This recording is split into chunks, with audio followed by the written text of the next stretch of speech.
बाबर और औरंगजेब को लेकर तो कई लोगों में ये राय है, जो बहुत समर्थन भी करते हैं, वो भी ये मानते हैं कि हाँ, उनका एक बहुत क्रूर चेहरा भी था।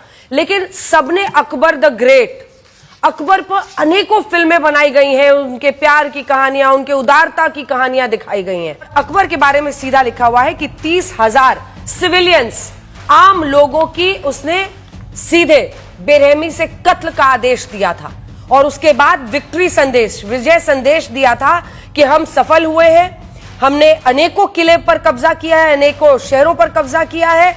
तो देखिए, सबसे पहले तो ये कहूंगा कि अगर कोई 30,000 लोगों को मरवा दे तो उसको क्रूर ही कहा जाएगा।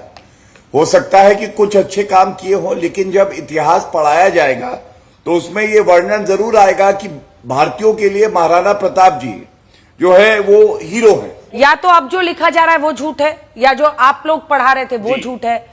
देखिए, 30,000 लोगों को मारने के बाद उसके मारने का ऑर्डर देना और सिविलियंस का ऑर्डर देना, और उसके बाद सीधा सीधा लिखना कि काफिरों को आखिरकार उनकी सजा मिली है, ये छोड़कर हमें बताना कि अकबर द ग्रेट बोलो, ये तो आपने बड़ी नाइंसाफी की है कई पीढ़ियों के साथ। जब उत्तर भारत के मंदिर चीख चीख कर कह रहे थे प्रभु कि किसने तोड़ा, मुगलों ने तोड़ा, आप लोगों ने क्यों पट्टियां बांध ली? जजिया टैक्स क्या था? और अगर ये सब सच्चाई थी तो ये क्रूर चेहरा क्यों किताबों से हटा दिया? इस पर एक जवाब तो बनता है ना। किसी भी प्रकार के क्रूर चेहरा दिखाने से विकृतियां समाज में उत्पन्न होती है। इतिहासकारों से पूछिए आप, इतिहासकार और भविष्य के निर्माता कभी भी नकारात्मक बातों को बच्चों के मन में नहीं बैठाते। अगर अभी आज के कंटेम्प्रेरी हिस्ट्री में हम जलियांवाला बाग का इतिहास दिखाते हैं, डायर ने क्या किया था बताते हैं, तो वो क्रूर ही तो था, लेकिन वो बताते हैं ना क्योंकि वो सच्चाई है, क्योंकि हमें जानना है कि गलत कौन था। तो ऐसे में इसको विभत्स हो जाएगा, ये गड़बड़ हो जाएगा कि हम झूठ इतिहास बता देंगे। कैसी बात कर रहे हैं साहब आप? जब अकबर ने चित्तौड़गढ़ में राजपूतों के किले पर हमला किया तो 30,000 आम लोगों के नरसंहार का उसने आदेश दिया, जिसके बाद अकबर ने अपनी विजय का संदेश भेजा।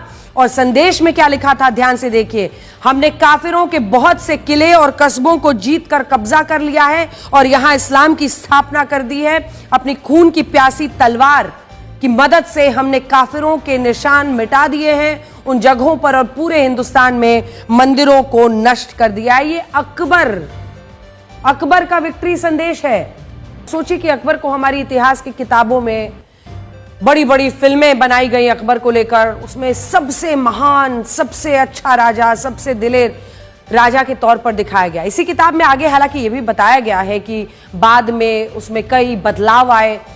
वो हिंदू राजाओं की बेटियों के साथ शादी करके आसपास की जगहों में वो एक स्टेबलाइजेशन चाहता था, अपने पूरे साम्राज्य को स्थिर और स्थायी बनाना चाहता था। उसने जिज़िया टैक्स भी हटा दिया। लेकिन हमारी किताबों में लिखा है अकबर के बारे में कि बहुत सहिष्णु था, यही पढ़ाया गया। अकबर तो हिंदुओं को काफिर बताकर उन्हें मार रहा था, लेकिन उसका नरसंहार कर रहा था। इसी तरह से इस किताब में औरंगजेब के बारे में भी लिखा गया है। किताब में लिखा है कि कुछ इतिहासकार ये तर्क देते हैं कि औरंगजेब के उद्देश्य राजनीतिक थे और इसके लिए वो ये उदाहरण देते हैं कि औरंगजेब ने मंदिर बनाने के लिए दान भी दिया था। लेकिन हकीकत यह है कि उसके फरमानों ने उसके धार्मिक उद्देश्यों को साफ किया था।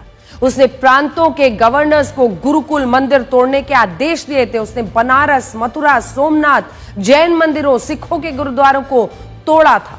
हकीकत यह है कि मुगल शासकों का फर्जी इतिहास जो आज तक हमें पढ़ाया गया, उसी की वजह से इनका अब तक महिमा मंडन हो रहा है। जबकि हकीकत क्या है, ये एनसीईआरटी की नई किताब बता रही है। बाबर के वंशजों के काले कारनामे सामने आने से अब कोई रोक नहीं सकता। वामपंथी इतिहासकार अब इससे मुंह नहीं मोड़ सकते कि औरंगजेब एक बेहद बर्बर शासक था। उसने अपने भाई दारा शिकोह का सिर काटकर उसे पिता शाहजहां के सामने पेश किया था। उसने तमाम मंदिर तोड़े, सिख गुरुओं को निर्ममता से मारा। लेकिन आज भी बहुत से लोग ऐसे हैं जो इतिहास को सही किए जाने के इस फैसले से बहुत दुखी दिख रहे हैं।